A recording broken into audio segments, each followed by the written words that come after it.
ஒரு சிறிய கிராமம். இந்த கிராமம் மலைச்சரிவுகளுக்கு அடியில் பசுமையான மரங்களுக்கும் பழமையான வீடுகளுக்கும் நடுவே அமைந்திருந்தது. ஆனால் அந்த சாந்தமிக்க கிராமம் ஒரு நாள் ஒரு நீண்ட வறட்சி காலத்தால் மாறிப்போனது.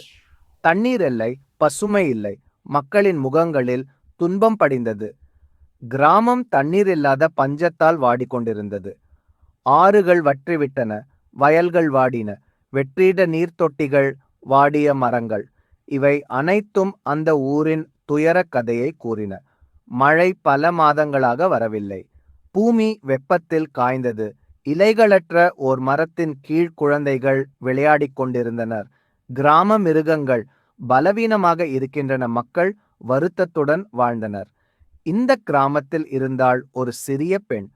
அவளுடைய பெயர் தீபிகா. அவள் இதயத்தில் கருணையும் நம்பிக்கையும் நிரம்பியிருந்தது. வறட்சியிலும் கூட அவளின் கண்கள் எப்போதும் ஒளிர்ந்து கொண்டே இருந்தன. தீபிகா காலை விடியும்போது பனை மரங்களை தாண்டி வனப்பகுதிக்குள் சென்று பழைய மரங்களை பார்த்து பேசுவாள். அவளுக்கு மரங்களும் மலர்களும் பூச்சிகளும் எல்லாம் நண்பர்களாக இருந்தார்கள். அவள் கொடுக்கும் அன்புக்கு இயற்கையும் பதிலளித்தது. ஒரு நாள் அவள் சோள கதிர்கள் வறண்டு போன வயலில் நடந்து கொண்டிருந்த போது திடீரென ஒரு ஒளிச்செருகல் தோன்றியது.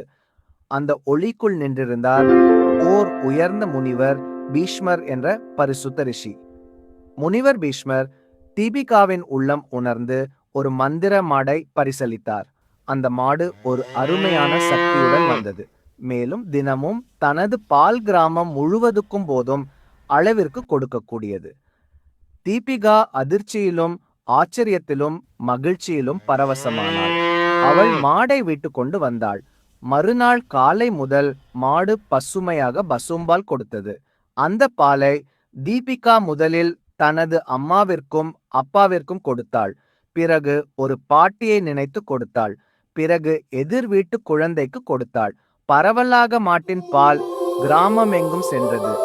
எல்லோரும் ஆச்சரியத்தில் இருந்தனர். வறட்சியில் கூட அந்த மாடின் பால் மட்டும் குறையவில்லை. இந்நேரம் ஒரு ஆசை, வித்தியாசமான சிந்தனையாக தீபிகாவின் உள்ளத்தில் தோன்றியது. இந்த மாடின் பாலால் பணம் சம்பாதிக்கலாமே. அவள் விலை உயர்ந்த ஒரு பட்டுப்புடவையை கட்டிக்கொண்டு நிறைய நகைகளை அணிந்து ஒரு அழகான செல்வவதியைப் போல அவள் தன்னை கற்பனை செய்து பார்க்கிறாள். அந்த எண்ணம் ஒருவிதமாக வேரூன்றத் தொடங்கியது. அந்த கவலையுடன் ஒரு இரவில் தீபிகா தூங்கும்போது அவளது கனவில் பீஷ்மர் தோன்றினார். அவர் சொன்னார், இந்த மாடு உனக்கு தரமான பரிசு மட்டுமல்ல, இது உனக்கு தரப்பட்ட பொறுப்பு. அந்த வார்த்தைகள் தீபிகாவுக்கு விழிப்புணர்வு அளித்தன. அவள் விழித்தவுடன் அந்த ஆசையை விட்டுவிட்டாள். அன்று முதல் மாடின் பாலை பணத்திற்கு விற்காமல் அனைவருடனும் அன்புடன் பகிர்ந்தாள். தீபிகா ஆனந்தமாக பாலை சிறிய பானைகளில் ஊற்றி பகிர தயார் செய்தாள். தீபிகா சிறிய பானைகளை மரத்து தட்டில் தூக்கி கொண்டு கிராமம் முழுவதும் நடந்தாள். பிள்ளைகள் மகிழ்ச்சியுடன் பின்னால் ஓடினார்கள். மூத்த கிராமவாசிகள் புன்னகையுடன் கைகளை மடக்கி பாலை பெற்றார்கள். பண்டிகையை முன்னிட்டு பிள்ளைகள் அதன் கொம்புகளை மஞ்சளும் குங்குமம் புள்ளிகளும் கொண்டு அலங்கரிக்கிறார்கள். நீண்ட நாட்கள் கழித்து கிராமத்துக்கு மேல் மழை மேகங்கள் சூழ்கின்றன. கிராமவாசிகள் எதிர்பார்ப்புடன் வானத்தை பார்த்து மகிழ்கிறார்கள். முதல் மழை துளிகள் வறண்ட மண்ணில் விழுகின்றன. தீபிகா மழையில் நடனமாடினாள். சேற்றுக்களங்கள் பச்சையாக மாறுகின்றன. விவசாயிகள் புன்னகையுடன் மாடுகளை பயன்படுத்தி உழுது கொண்டிருக்கிறார்கள். தீபிகா மலர்ந்த புல்வெளியில் நடுவே நின்று மகிழ்ந்தாள். பசு ஒரு வேம்பு மரத்தின் கீழ் அமைதியாக அமர்ந்திருந்தது. மணி மெதுவாக ஒலித்தது. இலைகள் காற்றில் அசைக்கின்றன. மாலை நேரத்தில் தீபிகா பசுவுக்கு நன்றி தெரிவிக்க சிறிய எண்ணெய் விளக்கை ஏற்றினாள். தீபிகா மண்ணில் ஒரு குச்சியால் ஏதோ எழுதினாள். பசு உருவம் மற்றும் அதன் சுற்றில் ஒரு இதயம். கிராமவாசிகள் தீபிகா மற்றும் பசுவை சுற்றி சிறிய கொண்டாட்டம் நடத்துகிறார்கள். முனிவர் பீஷ்மர் அவர்கள் பரிசாக அளித்த பசுமாட்டை கிராம மக்களுக்கு உபயோகமான முறையில் அவர் கூறியவாறு பொறுப்புடன் நடந்து கொண்டதை எண்ணி பார்க்கிறாள். பசுவை அருகில் வைத்து தீபிகா வானத்தை பார்த்து கனவுகள் பகிர்கிறாள். தீபிகா மற்ற சிறுமிகளுடன் தண்ணீர் குடங்களை எடுத்துச் செல்ல, பசுமையான மரங்கள் மெதுவாக காற்றில் அசைந்து இயற்கையின் மென்மையான இசையை ஒலிக்கின்றன. அவற்றின் இலைகள் சூரிய ஒளியில் துளிர்த்து நம்பிக்கையின் அடையாளமாக பிரகாசிக்கின்றன. தீபிகா அந்த நிழலில் நின்று அந்த அமைதியில் ஒரு தனி சுவாசத்தை அனுபவிக்கிறாள். கிராம குழந்தைகள் பல்வேறு வண்ணங்களில் தங்களது சிறு கைகளால் கோவிலின் வெண்மையான சுவரில் தீபிகாவையும் மாயப்பசுவையும் வரையத் தொடங்குகிறார்கள். ஒவ்வொரு தூரிகை அழுத்தத்திலும் அவர்கள் எதிர்பார்ப்பு நன்றியும் தெரிகிறது. ஓவியத்தில் தீபிகா பசுவுடன் புன்னகையுடன் நிற்கிறாள். அது வெறும் ஓவியம் அல்ல, ஒரு வாழ்க்கையின் கதையும் கிராமத்தின் மறுமலர்ச்சியின் நினைவு சின்னமும் ஆகிறது.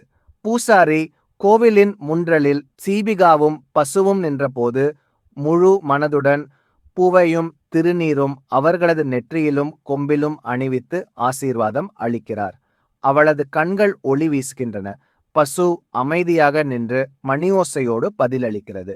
சுற்றிலும் நிறைந்த பூமணமும் கோவில் மணியும் அந்த புனித தருணத்தை மகிழ்விக்கின்றன.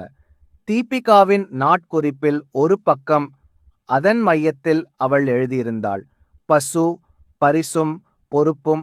அந்த எழுத்தின் சுற்றிலும் குழந்தை போல வரையப்பட்ட மாடின் வரைவோவியங்கள், பூக்கள் மற்றும் அவளின் சிறு கனவுகளின் ஓவியங்களும் இருந்தன.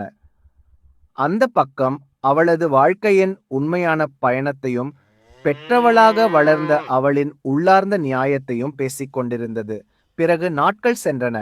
மழை பெய்தது முதல் துளிகள் வறண்ட நிலத்தை நனைத்து அதன் மீது நறுமண பிழம்புகள் எழுந்தன. வயல்கள் மெதுவாக பசுமையுடன் திரும்பின. மழைநீர் ஏரிகளை களிப்போடு நிரப்ப விவசாயிகள் மீண்டும் களத்தில் காளைகளுடன் உழுதனர். பசுமை பறந்தது. குழந்தைகள் அதை தாண்டி ஓடினார்கள். தீபிகா வானத்தை பார்த்து புன்னகையுடன் கைகளை பரப்பி நின்றாள், ஏனெனில் அவளது கனவு நனவாகியது. கிராம மக்கள் மகிழ்ச்சியுடன் வாழ்ந்தனர்.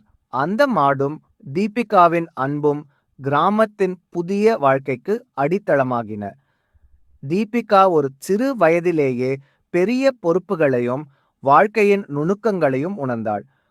அவளுக்கு கிடைத்த பரிசு ஒரு மாடு மட்டுமல்ல, அந்த மாட்டின் வழியாக அவளுக்குள் வந்த கருணையும் அறிவும் சிந்தனையும் தான்.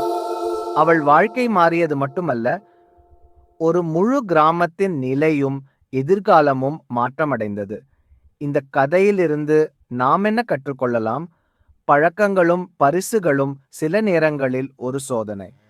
பெரிய சக்தி வந்தால் அதனுடன் பெரிய பொறுப்பும் வரும். தீபிகா போல நாம் எல்லோரும் பெற்றதை கருணையுடன் பகிர்ந்தால் அந்த உலகம் இன்னும் அழகாக மாறும். பரிசுகள் பொறுப்புடன் இணைந்திருக்கின்றன. உண்மையான மகிழ்ச்சி பகிர்வில்தான் இருக்கிறது. இந்த கதை உங்களுக்கு பிடித்திருந்தா தயவு செய்து ஒரு லைக் போடுங்கள். சேனலுக்கு சப்ஸ்கிரைப் பண்ணுங்கள்.